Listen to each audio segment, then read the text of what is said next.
Bonjour Monsieur Pélissier. Bonjour. Déjà, première question pratique, on va dire, avec un petit point sur l'effectif et sur le groupe de ce week-end, entre les pépins et les absents et ceux qui sont là. Ouais. Non, mais toujours JD et Saad Agouzoul qui sont blessés. Quelques petits pépins cette semaine entre Paul Joly qui a ressenti une douleur au niveau d'un tendon au fessier et Ryan Raveloson qui passe d'ailleurs une IRM à midi là pour son genou. Après, non, tout le monde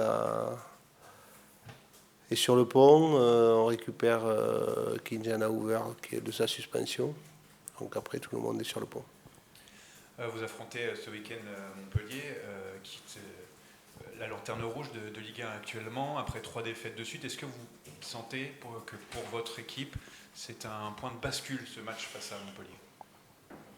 Non, c'est pas un point de bascule, mais simplement on sort de 3 défaites consécutives. Comme je dis aux joueurs, il faut arrêter vite l'hémorragie parce que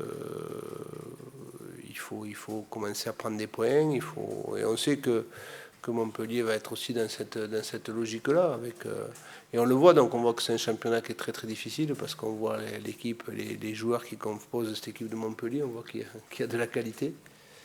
Voilà, mais c'est dur tous les week-ends pour prendre des points en Ligue 1, on s'en aperçoit. Donc il faut pour nous, l'objectif c'est d'arrêter la spirale de défaite. Comment vous sentez vos joueurs justement par rapport à ça? Eux aussi se disent que c'est normal un peu ce qui arrive en ce moment avec les automatismes à prendre, avec quelques erreurs qu'il faut gommer. Vous les sentez pas atteints? Non, alors normal non. Je veux dire, on ne doit pas être dans la normalité de dire c'est normal, on perd des matchs en Ligue 1, donc c'est normal. Donc ça, on doit vraiment l'évacuer de notre tête. Après, les joueurs sont conscients à l'heure actuelle de là où on doit s'améliorer. Je pense que déjà on prend beaucoup trop de buts. Ça c'est un fait. Par rapport tactiquement, il y a certaines choses qui doivent être changées par rapport à l'année dernière. Ça c'est obligatoire, notamment dans notre équilibre sur le plan de la transition. Même si c'était déjà un problème, rappelez-vous l'année dernière en début de saison, on avait su après le gérer. Là on voit qu'en Ligue 1 ça fait encore plus mal, notamment quand on rencontre des équipes du niveau de ce qu'on a rencontré ce week-end avec Monaco. Mais je pense que c'est un équilibre qui doit être. Après, les joueurs, je les ai trouvés vraiment très à l'écoute. Très à l'écoute. Alors, paradoxalement, on avait fait aussi une très bonne semaine d'entraînement avant Monaco. Mais comme j'ai dit, la marche était très haute. Là, on a bien analysé aussi les manques qu'on avait eus sur ce match-là, là où on devait progresser. Et la semaine a été très studieuse, j'allais dire. J'ai vu des joueurs très concentrés, mais qui gardent aussi leur... parce que c'est souvent ça le danger, il faut faire attention quand on est dans des spirales comme ça de voir que le négatif. Alors bien sûr que vous allez me dire, après 3 matchs, c'est difficile, mais il faut voir comment on peut améliorer et que tout n'est pas à jeter. Mais je vois la qualité individuelle, je vois surtout le groupe, comment vit le groupe. Et c'est là où on voit quand le groupe est intéressant, parce qu'on dit souvent après les victoires que le groupe vit bien. Mais là, on voit aussi que le groupe est prêt, quoi. Est prêt malgré le fait qu'on soit dans une situation difficile après 3 défaites. Ça, il ne faut pas le nier. Ça, c'est un constat et c'est une réalité. Vous parliez de la défense qui, vous le dites, encaisse trop de buts. Concernant l'attaque, voilà, il y a des changements qui ont été opérés, mais aussi au gré des formes et des méformes des uns et des autres. Est-ce que si l'attaque marche un peu moins bien, c'est parce que, vous le disiez, il y a cette transition de la défense vers l'attaque qui a du mal à s'enclencher encore? Ouais, c'est un tout. C'est un tout. Autant j'avais bien aimé le match par rapport à ça de Nice, notamment la première mi-temps où on s'était créé beaucoup d'occasions, mais malheureusement on n'avait pas converti. Mais après, on doit se montrer plus tueur. Je crois que le mot est un peu difficile, mais on doit être beaucoup plus efficace. Je trouve qu'on a beaucoup de déchets dans l'avant-dernière passe. Il faut aller plus vite, il faut attaquer les espaces, il faut jouer de l'avant un peu plus vite, enlever quelques touches de balle parfois. Voilà, c'est tout ce qui fait la différence au haut niveau. Et c'est bien d'affronter, j'allais dire, des équipes comme Monaco, parce qu'au moins, ils nous montrent, même si on n'a pas la prétention d'être à leur niveau, mais ils nous montrent au moins la marche à suivre par rapport à leur jeu, que ce soit sur le plan offensif et défensif, donc il faut s'en servir. Dans un championnat à 18 avec moins de matchs, on sait toujours qu'on n'est qu'en début de Ligue 1, mais est-ce qu'on peut dire qu'après 5 matchs, en tout cas, est-ce qu'il y aura urgence en tout cas de prendre des points face à Montpellier mal classé? Est-ce qu'on est déjà dans cet objectif-là d'urgence? De toute façon, il y a toujours urgence de prendre des points et on travaille pour ça. Après, si on commence au bout de 4-5 journées à se mettre une pression négative, ça va être compliqué. Je crois qu'on sait que malheureusement, il y a des séries. Celle-ci, elle est négative. C'est pour ça que je dis qu'il faut rapidement la stopper, mais enclencher une autre dynamique. La saison, elle débute, on a des joueurs à intégrer, et ça, des joueurs qui ont très peu joué l'année dernière aussi. Je pense à Sinali, je pense à Junior. C'est des joueurs qui sont importants dans notre dispositif, mais qui ont fait très peu de matchs. Donc, au fil des semaines, au fil des matchs, je pense que l'équipe va augmenter son niveau, parce que ce que je vois, comme je dis, c'est des garçons qui ont envie de bien faire, qui ont envie de travailler pour le groupe, et ça, c'est le plus important quand on est coach. Je sais que vous travaillez les adversaires à chaque reprise. Quel regard portez-vous sur Montpellier que vous avez dû analyser, je suppose? Ouais, après Montpellier, période difficile avec beaucoup de joueurs absents. Et donc ça, on le voit, hein, quand toutes les équipes, quand il y a un peu un effectif qui bouge un petit peu, c'est compliqué. On connaît toujours leurs points forts. On sait qu'ils ont un maître à jouer, en l'occurrence Savanier, qui est extraordinaire quand il prend les choses en main, que ce soit dans le jeu ou sur les coups de pied arrêtés.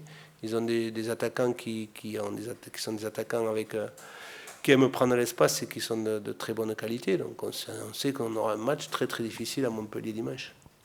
Est-ce que récemment vous avez insisté sur la défense sur coup de pied arrêté, parce qu'on sait que voilà, notamment contre Monaco, il y a eu ce premier but sur corner, pardon, ouais. Et puis le troisième but également au niveau de la défense individuelle ou marquage en zone. Est-ce que votre cœur balance par rapport à ce qui s'est passé? Non, pas du tout. On a une manière de défendre qui est bonne.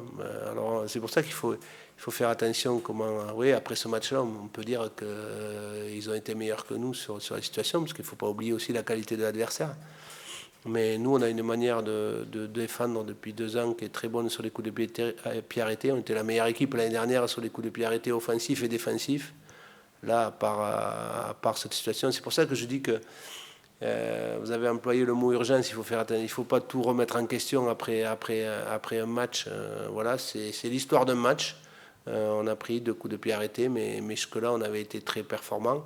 Là, on va avoir un gros test et un gros challenge, parce qu'il y a un tireur de coups de pied arrêtés qui est sûrement le meilleur en Ligue 1, et avec des profils de joueurs athlétiques aussi qui sont capables d'être très bons sur les coups de pied arrêtés. Donc on a notre test à passer à Montpellier ce dimanche par rapport à ça. Vous dites que c'est un bon test, c'est vrai que vous défendez sur les coups de pied arrêtés comme ça déjà, mais est-ce qu'en Ligue 1, où ça va plus haut, ça va plus fort, est-ce que ça manque pas un peu de taille en fait? Quand on regarde Diomandé, Ocho, c'est pas des très grands défenseurs centraux par exemple. Ouais, mais c'est des joueurs qui ont une très bonne détente et qui sont très bons à la tête. Et après, souvent, je fais toujours attention par rapport à la taille. Pour moi, le jeu aérien, il y a bien sûr une question de taille, mais il y a aussi une question de détermination. Donc, à nous d'être encore plus déterminés que l'adversaire, mais ce n'est pas une question de taille et ce n'est pas une question d'organisation, tout simplement. Merci. Merci, bonne journée. Bonjour Yacine. Bonjour. Vous affrontez Montpellier ce week-end après 3 défaites de suite. Est-ce que vous pensez qu'il y a urgence à prendre des points? Est-ce que vous en parlez entre vous dans le groupe? Vous sentez qu'il y a un petit peu d'enjeu, même beaucoup d'enjeux dans ce match-là? Ouais, effectivement, on sait qu'il y aura beaucoup d'enjeux. Après, ça ne va pas définir notre saison, mais on sait très bien qu'il faut prendre le maximum de points et le plus vite possible. Et surtout qu'après 3 défaites, il faut vite couper l'hémorragie. On en est tous conscients et on va tout faire pour mettre fin à ces 3 défaites, ce cycle de défaites. Justement, c'est cet état d'esprit dans lequel vous êtes en ce moment, envie et déterminé à aller prendre des points?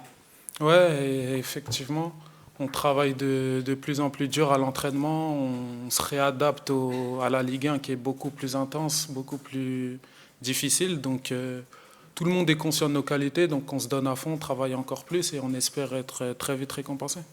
Est-ce que selon toi, l'avantage, c'est que vous avez déjà connu cette période d'adaptation quand vous êtes monté la première fois en 2022, qu'il y a eu un petit coup de moins bien et qu'au final, voilà, vous êtes tous plus expérimentés, plus ou moins, pour justement encaisser ça avec un peu plus de recul?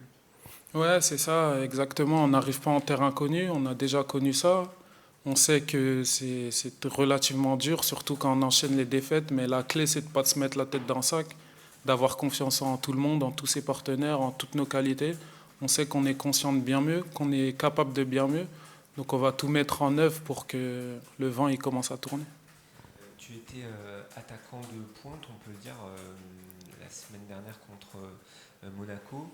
Qu'est-ce que tu penses de cette position où finalement tu n'es pas vraiment à la pointe parce que tu redescends beaucoup pour faire des efforts auprès des coéquipiers? Qu'est-ce que tu penses de ce placement-là? Bah, moi, ça ne me dérange pas. Peu importe où le coach va me mettre, je vais me donner à fond. S'il estime que je peux aider à ce poste-là, bah, je vais tout faire pour montrer qu'il a raison. Et ouais, il y a différents styles d'attaquants. Moi, je ne vais pas être figé là à rester devant. Je suis quelqu'un qui a besoin de courir un peu partout et c'est peut-être ce dont on aura besoin ou ce dont on a besoin dans quelques matchs. Donc moi, tant que je joue, tant que l'équipe gagne, il y a aucun souci.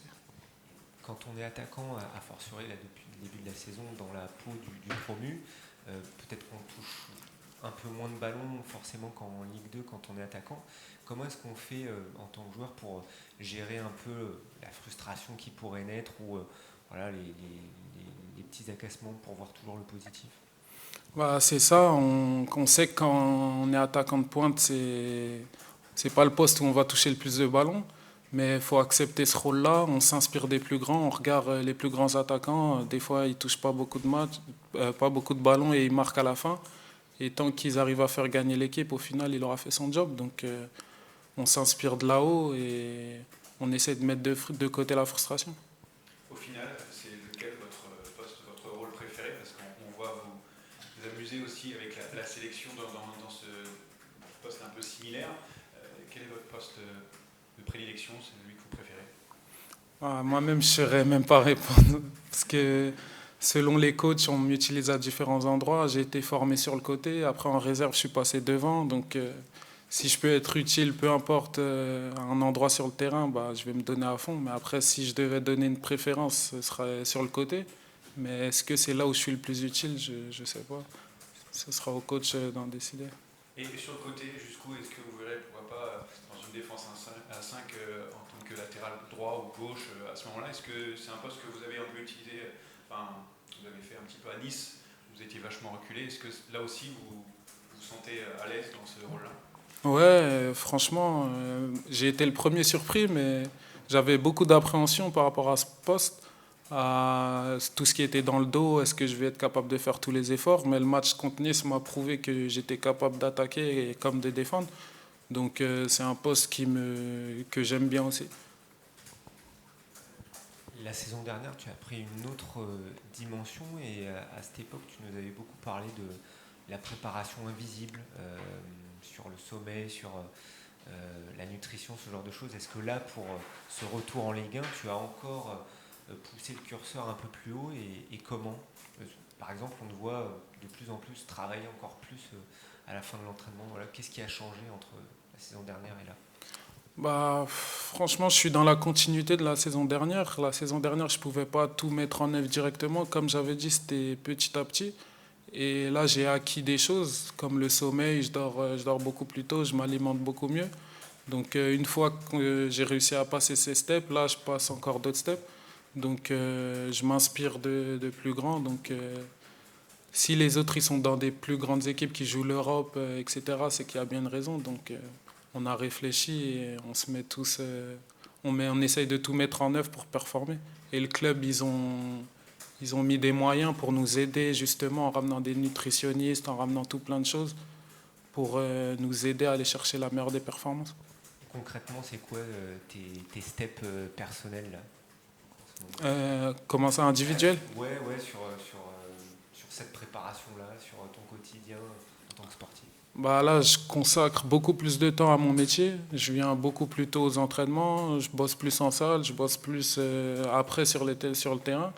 Et même si ça se voit pas là encore sur le terrain, on va pas lâcher tout en espérant que ça marche. Mais ouais, ce serait plus dans le travail, dans l'intensité que je mets dans mon travail, tout autour.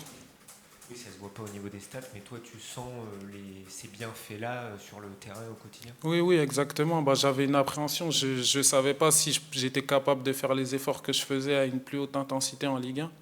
Mais en témoigne le match de Nice ou plein d'autres. Bah, on sait que quand on travaille bien, et bah, on est capable de tout. Merci. Merci à vous.